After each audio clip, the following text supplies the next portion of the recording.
साथियों, जय भीम, नमो बुद्धाय। मैं उपस्थित हुआ हूँ देवरी रुखारा में।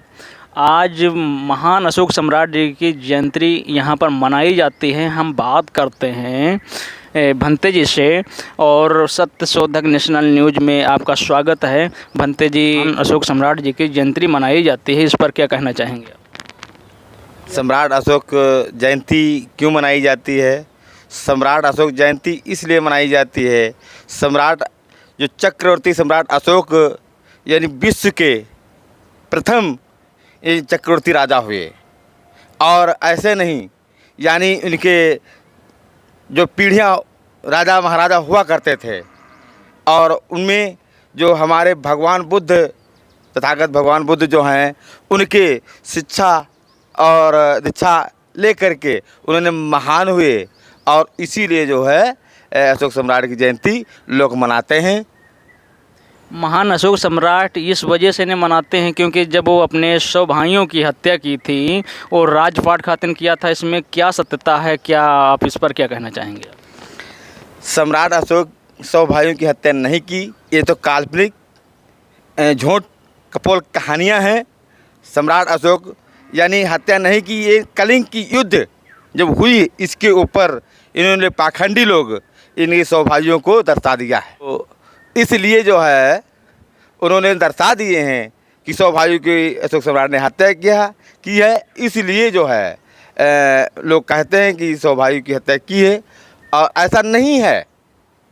जो अशोक सम्राट ने 100 भाइयों की अगर हत्या करते तो भगवान बुद्ध का धम्म नहीं बढ़ पाता, नहीं फैलता।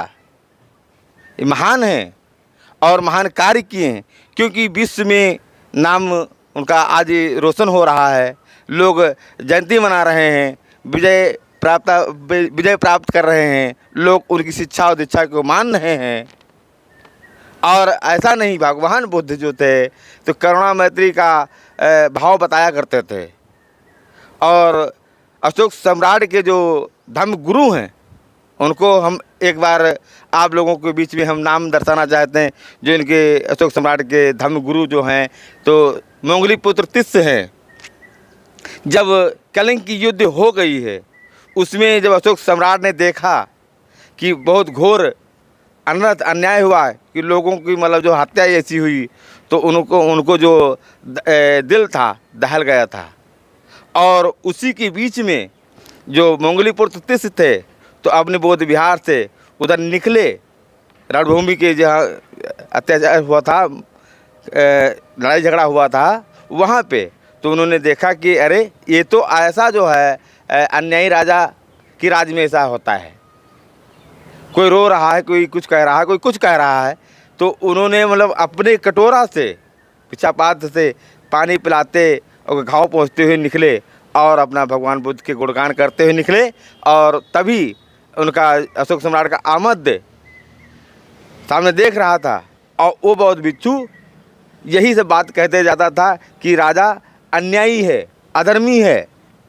ऐसा नहीं होना चाहिए। भगवान बुद्ध के शासन में भगवान बुद्ध ने कहा था कि बुद्धं शरणं गच्छामि, कि धम्म बुद्ध की शरण जाना चाहिए, और धम्मं शरणं गच्छामि कि धर्म की शरण जाना चाहिए, संघं शरणं गच्छामि कि संघ की शरण जाना चाहिए। और ये राजा कैसा है? ये तो राजा बहुत अधर्मी और पापी है। तो ये बात सुन करके मोंगली पुत्र तिस्य को अशोक सम्राट ने बुलाया और सिंहासन से उतर करके और मोंगली पुत्र तिस्य को अपना ऊंचा सिंहासन दिया, और मोंगली पुत्र तिस्य से यानी भंते जी से अपने शिक्षा को मतलब प्रदान किया।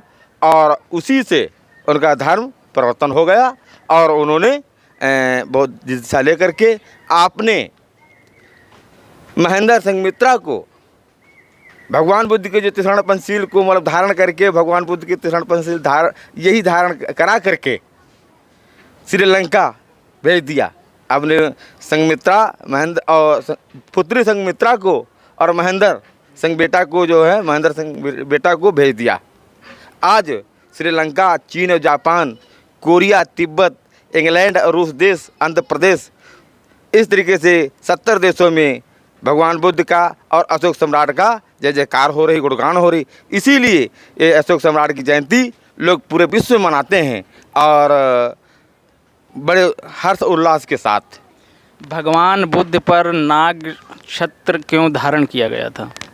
बहुत बहुत साधुवाद भैया जो आपने ये बात पूछी। भगवान बुद्ध के नागवंश छत्र, यानी जब भगवान बुद्ध इन राजकुमार सिद्धार्थ को जब ज्ञान प्राप्त हुआ बोध गया में 12 बजे रात्रि में, और रात्रि में ज्ञान प्राप्त होने के बाद उनकी एक इच्छा जगी कि हम अपने जो 3.5 हाथ की काया में जो हमने सत्य और असत्य की खोज की है, सत्यता की, इसको हम किसी मतलब अपने इन नगरवासियों को हमने बताएं।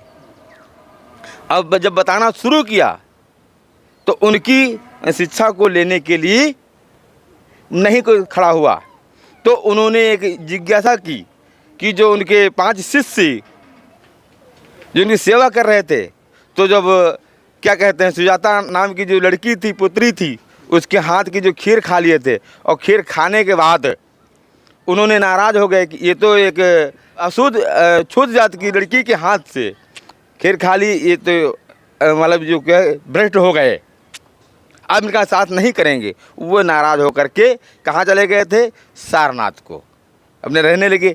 और वो भगवान बुद्ध ने अपने यानी अंदर भावना से यानी देखा और समझा कि उन्होंने आगे बढ़ गए होंगे, चलो हम उनको पता लगाते हैं।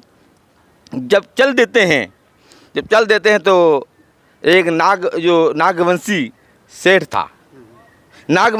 था, तो हाथ जोड़ करके और कहा कि भगवान मैं आपकी सेवा करूंगा और थोड़ा हमें अपने जो ज्ञान का बताइए। तो अशोक मतलब जो है भगवान बुद्ध वहाँ पर रुके, तो उसी को छत्र छाया कही गई और रुक करके उपदेश दिया है, धम्मदेशना दिया है और आगे चले गए। तो अर्जित किया है, ज्ञान को अर्जित किया है, तो हमें दीजिए। मैं आप सीखना चाहते हैं, जानना चाहते हैं आप कैसा ज्ञान अर्जित किए हैं। तो हमारे बीच में हैं त्यागी जी, उनसे बात करते हैं। अशोक महान क्यों सम्राट बने? अशोक महान इसलिए हैं कि जो व्यक्ति अहिंसा को बढ़ावा नहीं देता है, तलवार नहीं उठाता है, और जो है अपने बौद्ध धर्म के जो है 5 सूत्रों का जो है पालन करता है, उसको महान नहीं कहा जाएगा तो क्या कहा जाएगा। इसी वजह से जो है अशोक को महान कहा जाता है। उसने शस्त्र नहीं उठाया और पूरे जो है विश्व को जो है उसने बौद्धमय बना दिया। आपका नाम क्या है? हमारा नाम गया प्रसाद मौर्य है। आज जो जयंती महान अशोक सम्राट की मनाई जाती है, इस पर क्या कहना चाहेंगे आप? हमारे यहाँ हम ये जो जहाँ से बोल रहे हैं, ये हमारा है गिरंट देवरी रुखारा, और हमारा बिहार है, ये बिहार का नाम ही है सम्राट अशोक बुद्ध विहार। तो चूँकि मैं इस बुद्ध विहार का प्रबंधक हूँ, इस नाते से प्रबंधक की जो भी प्रबंधन की समिति बनी हुई है, उसमें जो भी काम होते हैं उनके द्वारा, हमारे द्वारा और समिति के द्वारा संचालित होते हैं। सम्राट अशोक बुद्ध विहार, सम्राट अशोक जो थे, इनका बहुत बड़ा नाम है। इनका नाम ये है कि देवा नाम पियदर्शी महान सम्राट अशोक। कहना ये है कि ये जो इनको पद मिले हुए हैं, तो इनकी ऐसी कार्यशैली थी। कार्यशैली क्या थी? कार्यशैली ऐसी थी, उन्होंने यानी महान सम्राट अशोक ने अपने राज्य में ये एक अपने जो मात्र थे उनके द्वारा बात दी थी कि हम 24 घंटे हम अपनी प्रजा के लिए, हमारे दरवाजे खुले रहेंगे। 3 महीना तक लगातार उस ज्ञान का आनंद लेते रहे बोध गया में। उसके बाद में फिर सोचा हमारे गुरु थे आलार कालाम, उनको हम बताएंगे जाकर। आपका नाम क्या है? राम कुमार मौर्य। अच्छा, अशोक सम्राट महान की जयंती जो मनाई जा रही है, इस पर क्या कहना चाहेंगे आप? ये हमारे महान पुरुष हैं, और हम लोग जितने लोग हैं सम्राट अशोक के बताए हुए रास्ते पे, संविधान के अंदर जो हमारा ये आप देख रहे हैं अशोक की लाड, इसको भारत सरकार ने इसमें मनोनीत किया है संविधान में। और इनके जो बृहद लेख हैं, शिला लेख हैं, गुफा लेख हैं, स्तंभ लेख हैं, उस समय भगवान सम्राट अशोक ने अपने जो संविधान था वो पत्थरों पे लिखवाया था, गुफाओं में लिखवाया था और शिलालेखों में लिखवाया था। उसको अब जब पढ़ने में आया तब पता चला कि ये सबसे जो बातें प्रजा के लिए सुखी थी, सबके लिए, तो उन्होंने अपनी संविधान को इस पर लिखवाया था। तो इसी के प्रचार प्रसार और हम लोग इसके अनुयायी हैं, इसीलिए हम सम्राट अशोक की जयंती मनाते हैं।